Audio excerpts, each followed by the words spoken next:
following podcast is an American Influencer Council production. Welcome to Creators with Influence, a podcast on the intersection between the creator economy and digital culture, where entrepreneurs come to share empowered stories.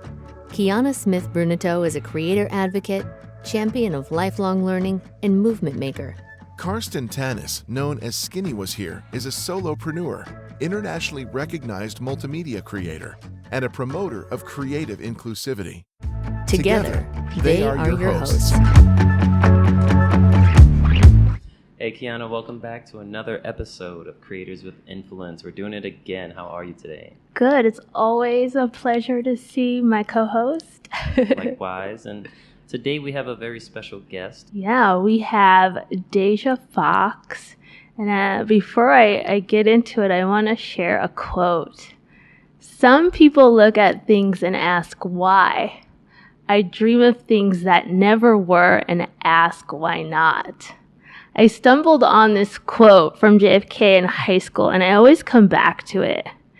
And for those dreamers and glass ceiling breakers, it's really a mission statement.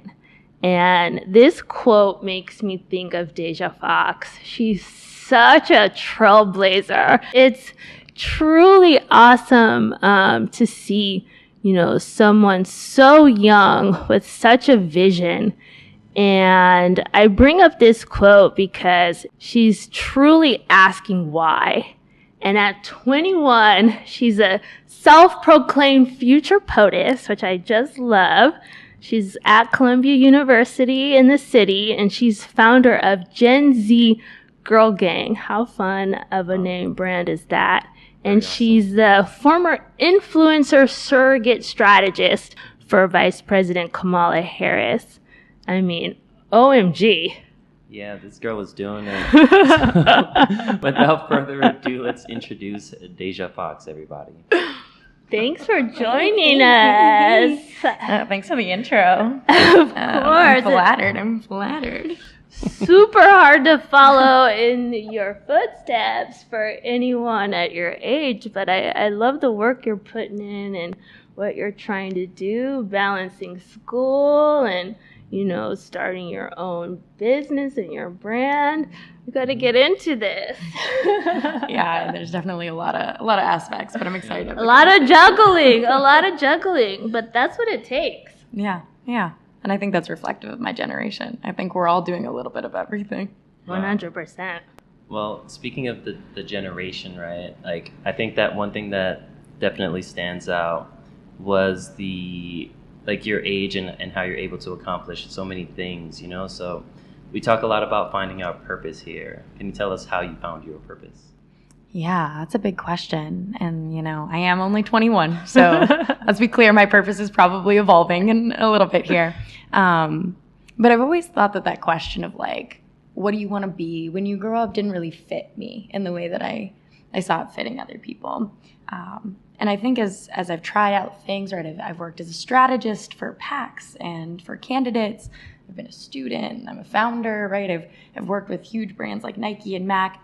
But at its core, I realized that I'm so much more than any of those titles, right? I'm this through line, and that for me, my purpose and what I really want to be when I grow up is a good role model.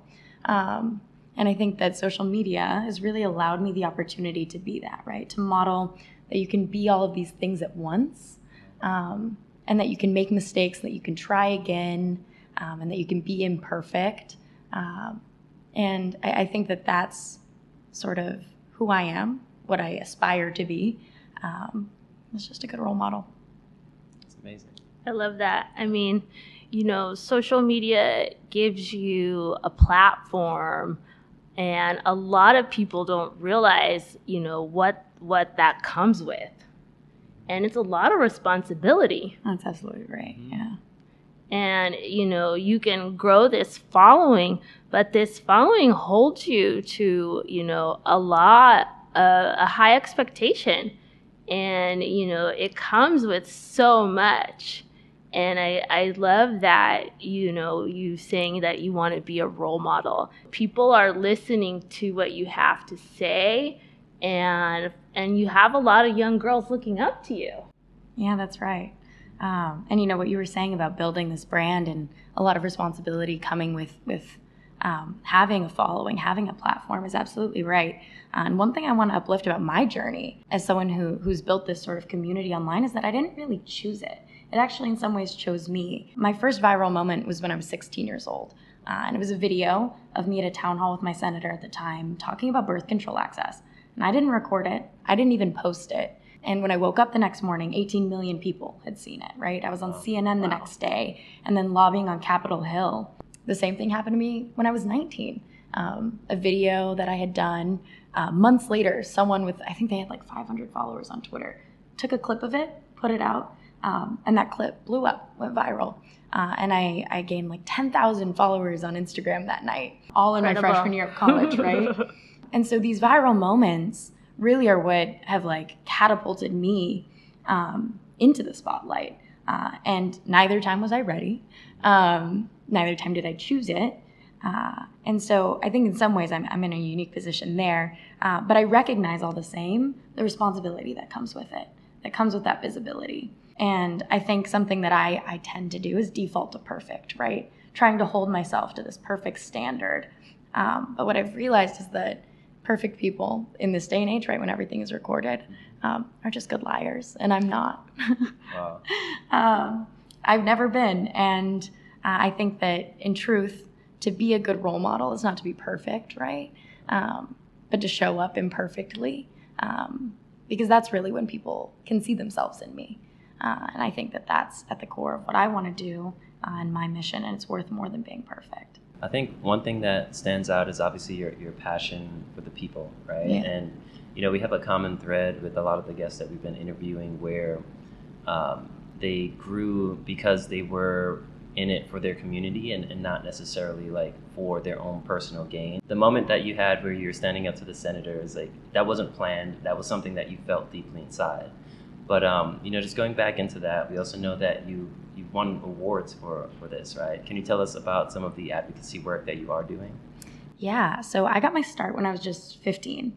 I experienced what 1 in 30 teens in the U.S. do, and that's called hidden homelessness. So I wasn't living with a family of my own. Wow.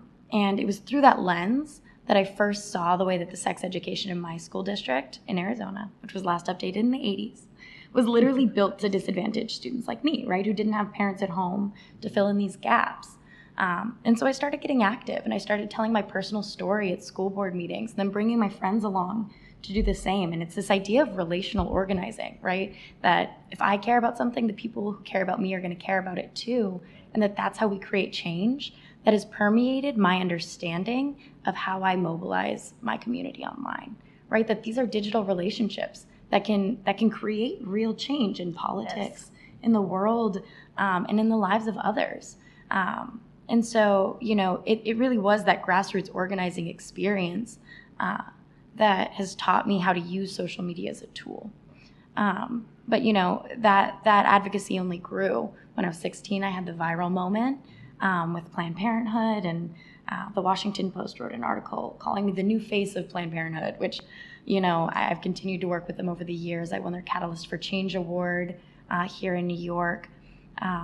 And I co-founded a group my senior year of high school with other teens who were experiencing housing insecurity and any other number of things. And they still exist to this day in my hometown as peer sex educators. And then I moved all the way to the big city from Arizona, all by myself as the first of my family to attend college. And it was in that moment that I really saw community change for me, that it wasn't just the people who lived around me, which is how I had defined it in the past, that it was actually more often the people who shared my experiences that I was connecting with online. And that was why I founded GenZ Girl Gang, which is sort of my most recent advocacy piece. And it really is founded out of this idea that our relationships are valuable, that they too are advocacy and activism, and that social media for my generation can absolutely be used as a community building tool that shifts culture and really puts power in people's personal networks. You talk about your brand being the intersection of social justice and social media. And that's just such a profound statement. And I think it's probably one that Vice President Kamala Harris really resonated with. Tell us about that opportunity. It started off as a mentorship and morphed into a job, which says a lot about your go-getting nature. Share that experience. Yeah, this is a really great story. I was unpacking my sophomore year dorm, like literally unzipping my suitcase, hanging my clothes up in my little wardrobe, when I got a DM on Instagram with a job description from someone close to the campaign who I'd talked to them about potential of mentorship and some of the places where I saw overlap between my story and Kamala Harris's. And it was just that. It was a job description. I said, I have some friends that just graduated this year. Like, let me check in with them. I think I have some people I might recommend. And she said to me, I think you would be a great fit. And 2 weeks later, I was packing my dorm back up. And I was moving to Baltimore, which was a city I'd literally never been in, signing the lease on my first apartment. I was 19 years old.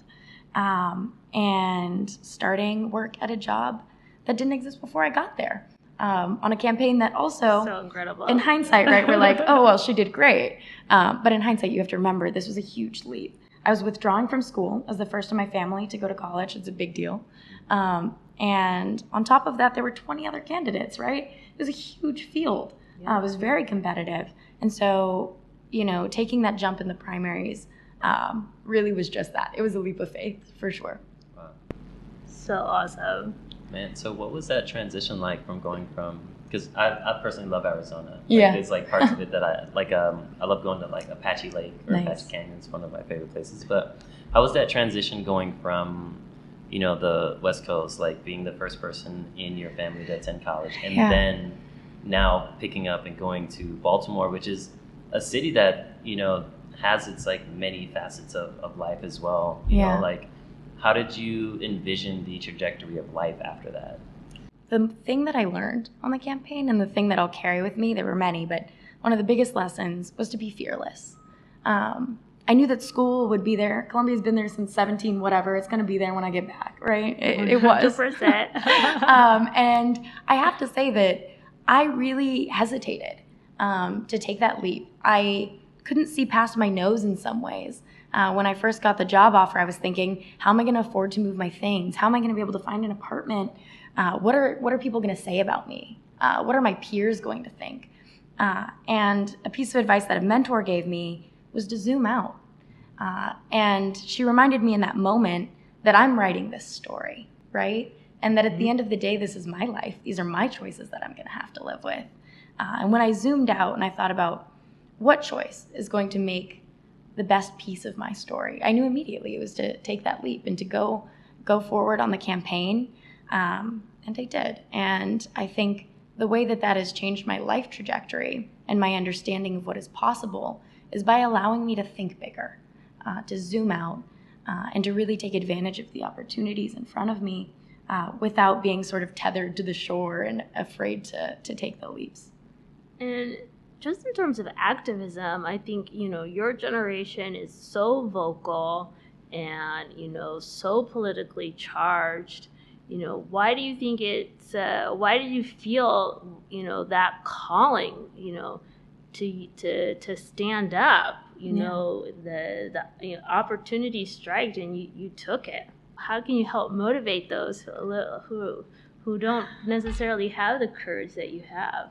Yeah. I mean, one, I want to say that I didn't know I had that courage either, right? I was hesitant too. It took a lot of coaching. It took a lot of people affirming me, particularly other women of color, standing in my corner to say that you can do it. And that when you get here, I'm going to back you up. And so I think in part it's knowing that you have community, right? Yes. Building networks of people who support you, and can help you make those choices. But I also, when I think about sort of this question of why did I take the jump into politics, I have to remind people that my life has always been political, right? I grew up in a household where we didn't always have enough, where I grew up in Section 8, housing, and on food stamps. And the things that literally determined if I could survive, not only thrive, but survive, were often made outside of my reach by people elected, right? And so my life has always been political, and politics wasn't just this like hobby or a pastime for me. It was literally my everyday. And so when I was sitting, and this was actually one of the pivotal moments in making that choice, I was sitting in a classroom at Columbia my sophomore year. Like I said, I had about 2 weeks between when I unpacked my dorm and when I left. And we were reading like Aristotle or something. And I looked around me and I thought, what the fuck am I doing here? Like, the most important election of my lifetime is happening right now. Right. Yes. And I have the skills to make a difference. I have the opportunity to make a difference. And I'm sitting here doing what? And, getting an education is really valuable. It's not something I take for granted, but I knew that it would be there. And so I think, one, having that sense of urgency, knowing that politics isn't a game, that it has real life consequences, knowing that I had the confidence to own my experience as my expertise and say that my perspective is valuable and necessary, and that it is my responsibility in some ways to play my part in this, really shaped my choice there. Everything we do, like, you can't be a spectator. This is, you have to stand up and make an impact. Yeah. And you're truly a change agent. Thank you. Yeah. And then just circling back to Girl Gang, I see that you're now merchandising. Yeah. So GenZ Girl Gang, like I said, it launched out of my freshman year dorm. And the direction was never very clear. It was always sort of led by our community members. But we're 2 years old now. And we've decided that the right next step for us was creating merchandise, and we won a competition with Instagram and Fanjoy. Wow. At the very first Creators Week. And we've been able to create this merch line that launches September 8th. And it's something very personal to us for two reasons. And the first is the production.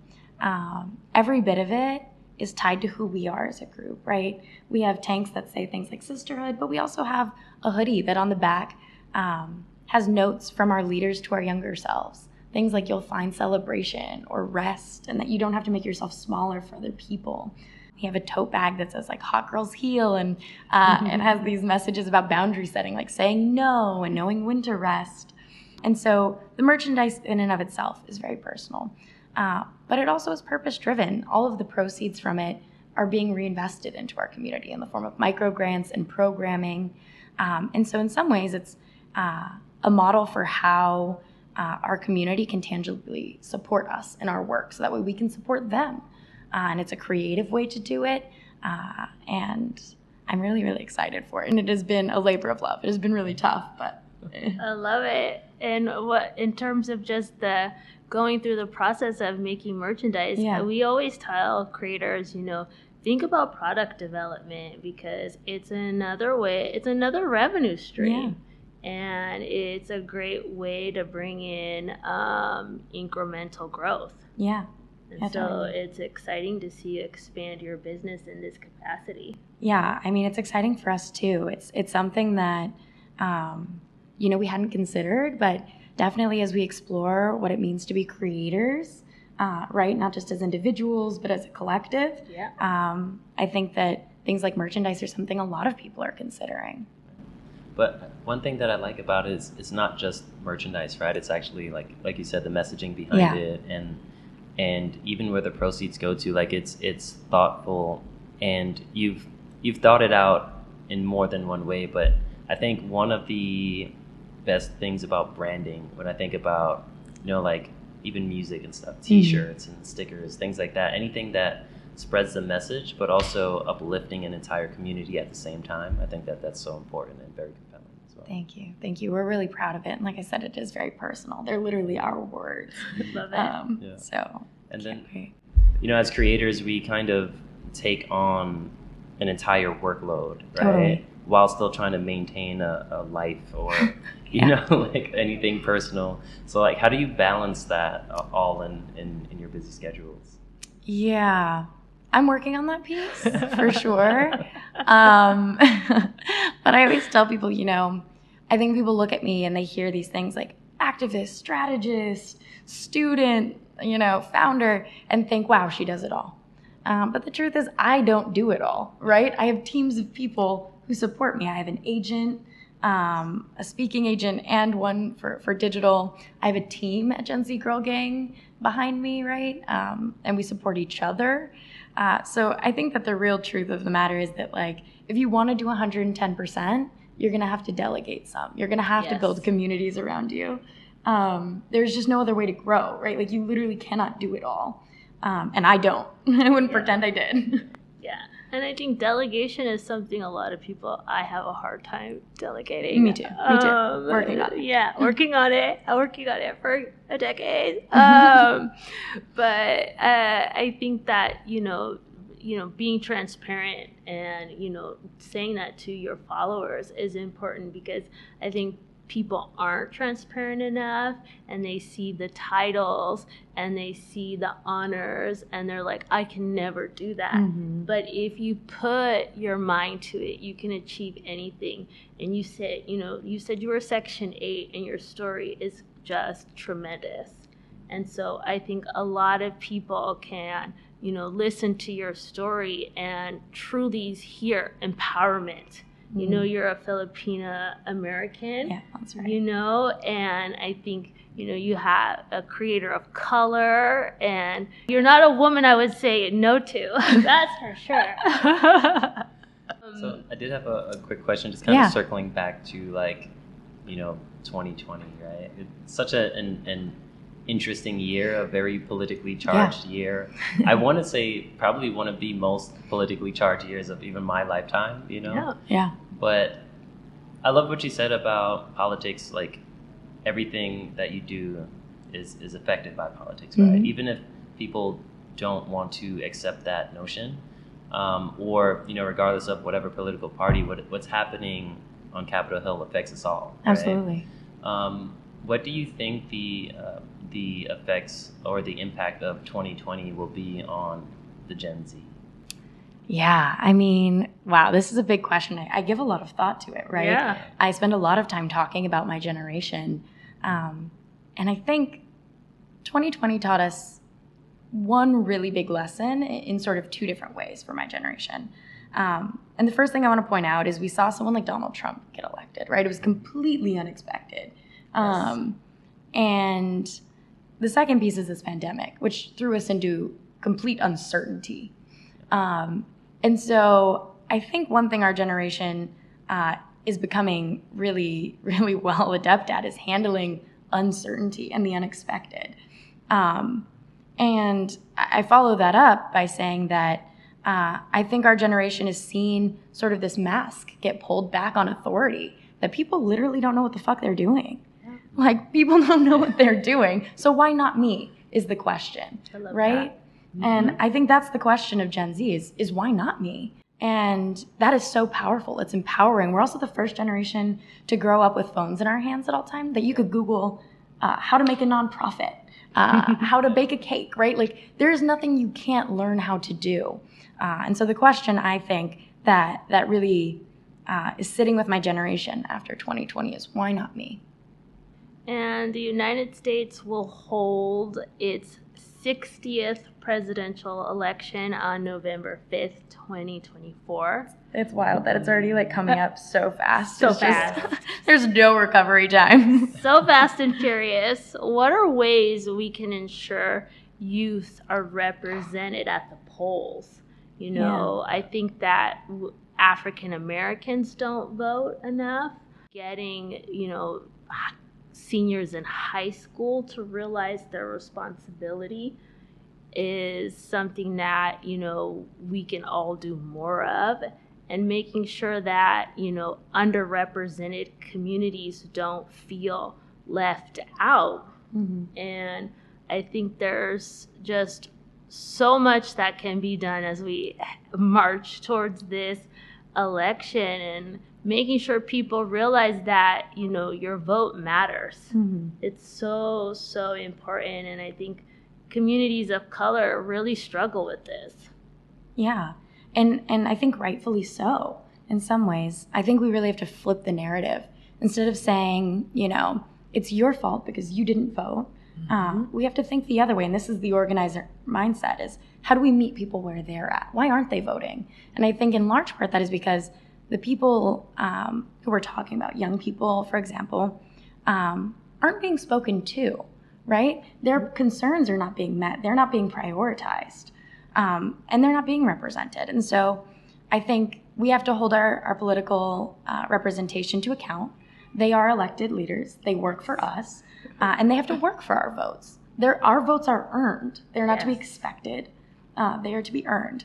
And I think in this next 2 years, as we come up to 2024, or 3 years, is about earning those votes, about earning that trust, and engaging young people. And I think one note I want to put particularly as we talk about creating intergenerational movements and engaging young people is that young people are incredibly engaged, right? Who do we see out there door knocking? Who do we see out there organizing? Those are young people on the ground doing that work.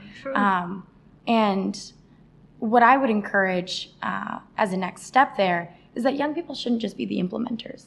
They should be the strategists. They should be the messengers. They should be board members, right? We need a place in real leadership because no one wants to be told what to do, right? That's not empowering. And so the real call to action for me is less at the level of the individual, right? Of like, you go out and vote, you go out and organize, but rather on the other side, let's hold people to account. Let's make them make space for us and make them earn our votes. I love that. Most people look towards like every 4 years when in fact there are other local elections that we should be taking part in. But aside from that, I also feel that some of these systems that are in place are a little bit antiquated, right? Yeah. So what are some ideas that you have to help change that? I often sort of make this joke, again, talking about youth showing up to the polls, that if we all voted on an app on our phone, I bet you'd see it flipped, right? The 70-year-olds wouldn't pull up. And that's because the way that we have to do this, I learned how to mail something when I learned how to vote, right? Like I hadn't been mailing things. That was new to me. I had to like call my mom and figure it out. Yeah. And it'd be the other direction. Our grandparents would be calling us trying to figure out how to vote if we were doing it on our phone. So you're absolutely right to point out that the process is a barrier. And for, other communities, particularly communities of color, immigrants, right, those barriers become even higher. And so as we think about a better system, I really think it is about dreaming. And I think this is where young people are particularly useful as visionaries and dreamers because we think outside the box, right? I love the mail-in ballot process because of, COVID conditions. Yeah. And I think so many people showed up because the process was seamless. They made it easier. Yeah, right? And you were more informed about it. So I think you're spot on about dreaming up a new system. I think even if we get into just COVID and the ability to have different apps on your phone and all of that has changed the way we think of like just tracking and so the possibilities are really endless if government would get some keep up. Exactly. Well, one thing that I always find like super interesting, especially about the previous POTUS, I felt like I was watching some crazy Netflix show and it was so polarizing but you could not look away, and every day for 4 years it was insanity, and just when I thought it couldn't get any crazier, it absolutely did. But one thing that always stands out, especially because you've been able to utilize social media to connect to people as well, it's just watching how the leader of the country and his constituents around him just utilize social media for like the worst kind. What are some ideas that you have regarding social media and politics? Yeah, I mean, I think that what you're talking about is spot on, because the way that Donald Trump used social media was like something we'd never seen. It was brand new, and that's because when we think about presidential elections, the digital space is brand new. It's only existed for like 3 or 4 election cycles anyway. And so this space is brand new. I think a lot about his campaign, his presidency was built on disinformation, on the spread of wrong information. And that often spread through social media. And this is something that we all play a part in, right? Every time you press share on Instagram, you are sharing information. Every time you retweet something, social media is predicated on sharing information. And I think as individuals, we all need to be taking up that responsibility, that whether we have 1 follower or 1 million followers, we have made a commitment to those people to share truthful, helpful information. And so taking on that individual responsibility, but then I will also say that it falls on the backs of these large tech companies to better regulate. Absolutely. That they are creating hotbeds for mis and disinformation. And it's a newer issue, right? So they're trying to keep up as well, but it's not one that we can just push aside. It has real life consequences, like life or death consequences, as we're seeing in this pandemic. And it's an issue, it's a pressing issue. Yes. And, Facebook announced that they are going to be deprioritizing political content. They made that announcement last week. So, it'll be interesting to see how that plays out, as we head into, the next couple of years. So I think platforms, they have a huge responsibility, and that groups can also be a hotbed. Totally. Yeah. I want to just touch upon quickly, the work you're doing in sex education and reproductive health. You mentioned your award for Planned Parenthood and Catalyst for Change. These are really heavy issues, but so important because, health is key for, reproductive health is so important for a woman. What inspired you to use your voice for these causes? Yeah, like I said, this was personal to me. This was the sex education I was receiving in my school. My exchange with my senator was about my birth control access, right? He had voted that day to strip me of that access. And so it really is rooted in my personal experience and knowing that when you have control over your body, you have control over your future. And we've seen attacks on reproductive justice in this last year at a scale that we never have before. There was something like 600 new laws introduced this year. And the tactic is to inundate, to make it hard to follow along. And when we're talking about state by state, things get really confusing, right? Sure. And I know I can't be the only one who's just seen doom headline after doom headline, particularly around choice and abortion access. And the thing that I have to uplift here, though, is this message that I keep hearing about people saying, like, this is the first credible threat we've seen to abortion access or to choice. And I always pause and remind people that there have been millions of women, particularly Black, Indigenous, women of color, low-income women, who have already had that right stripped from them because of a lack of access, right? And that we need to be fighting that battle every day. Access to sex education, birth control, abortion.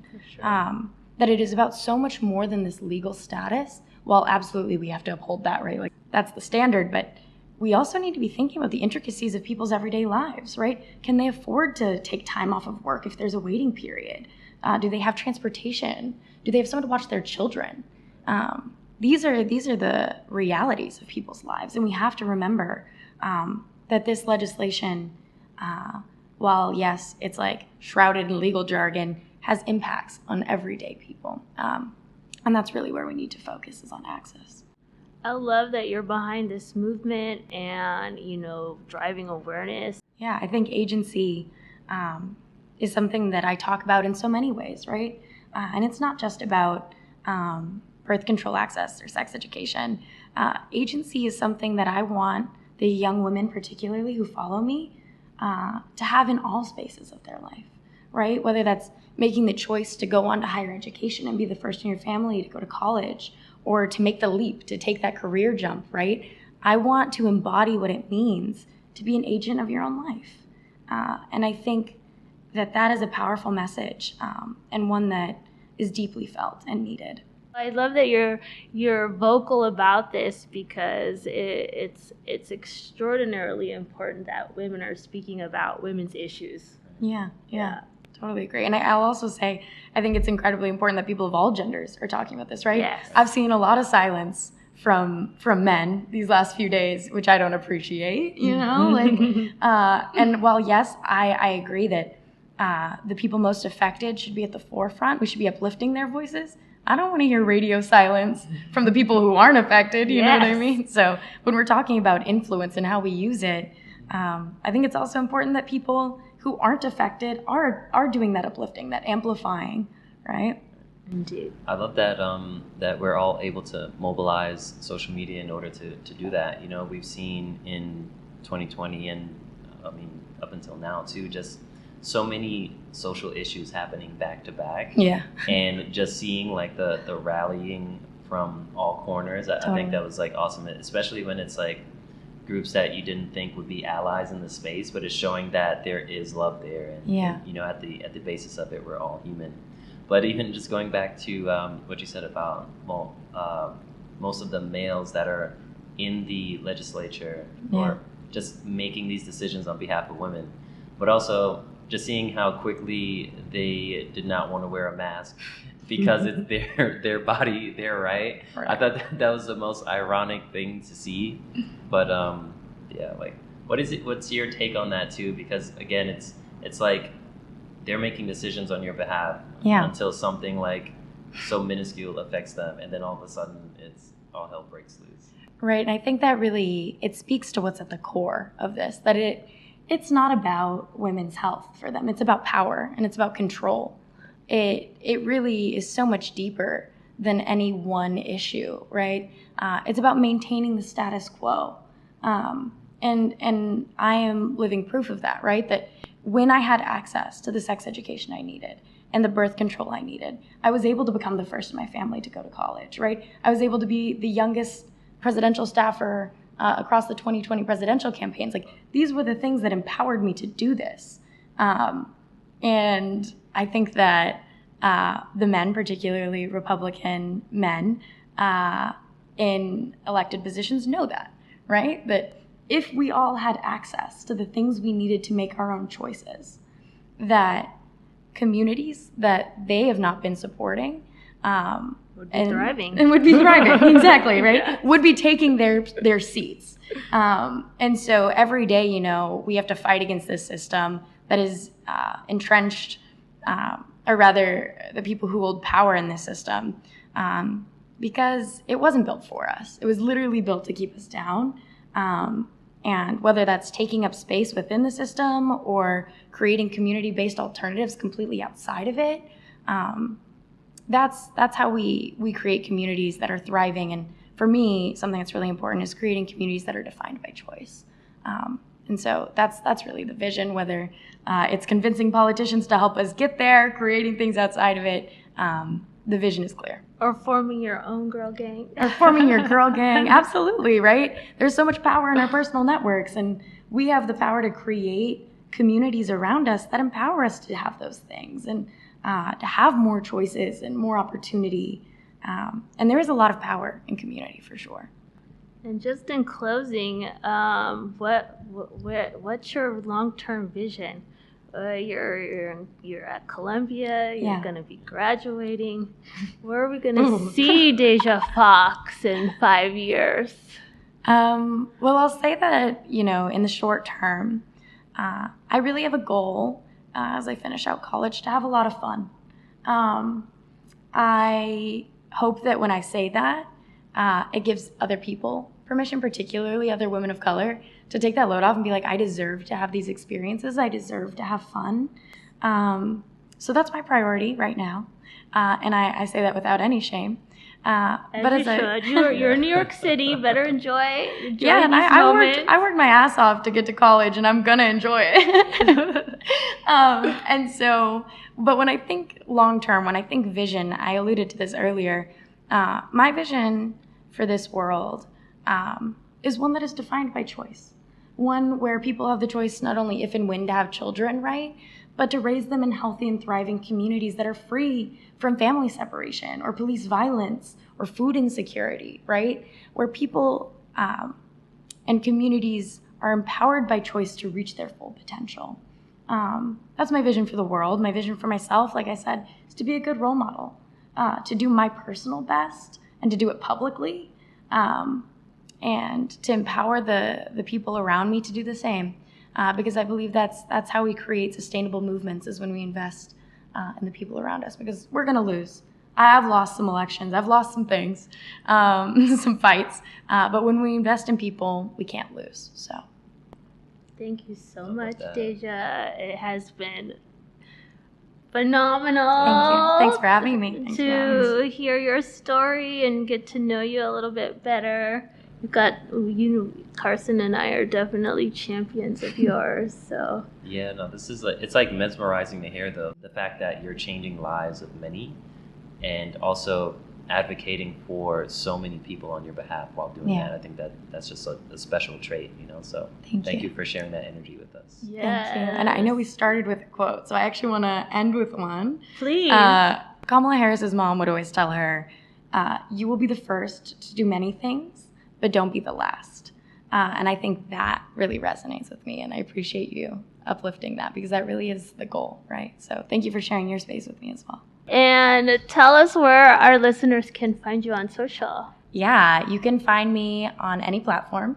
My username is just my name, Deja Foxx, DejaFoxx. And they can connect with my community at GenZ Girl Gang. Oh, thank you so much, Deja. You are truly a creator with influence. Thank you. This is Qianna. This is Karston. And we're signing off. Creators with Influence is produced by the American Influencer Council, the sole 501c6 not-for-profit trade association in the U.S. created by and for career creators.